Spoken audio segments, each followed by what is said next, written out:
महादेव कहते हैं, जिसने मन को जीत लिया है उसने पहले ही परमात्मा को प्राप्त कर लिया है, क्योंकि उसने शांति प्राप्त कर ली है।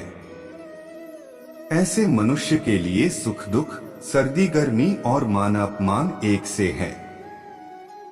जो दान कर्तव्य समझकर बिना किसी संकोच के किसी जरूरतमंद व्यक्ति को दिया जाए, वह सात्विक माना जाता है। ईश्वर, ब्राह्मणों, गुरु, माता पिता जैसे गुरुजनों की पूजा करना तथा पवित्रता, सरलता, ब्रह्मचर्य और अहिंसा ही शारीरिक तपस्या है।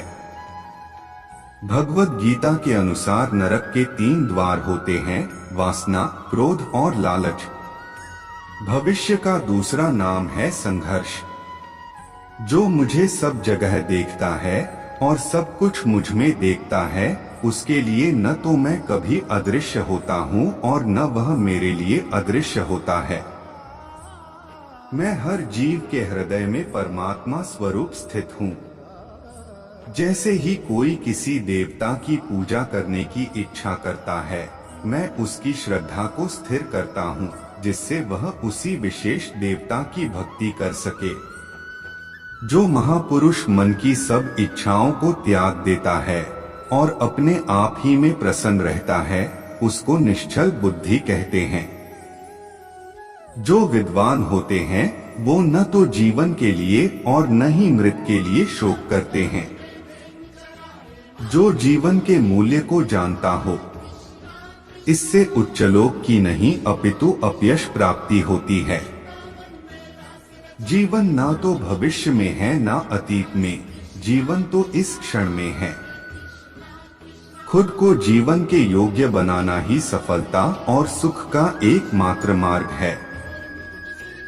जो पुरुष सुख तथा दुख में विचलित नहीं होता और इन दोनों में संभाव रहता है, वह निश्चित रूप से मुक्ति के योग्य है।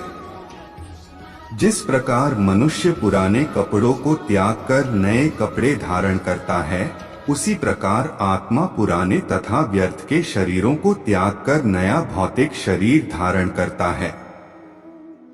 तुम्हारे तथा मेरे अनेक जन्म हो चुके हैं।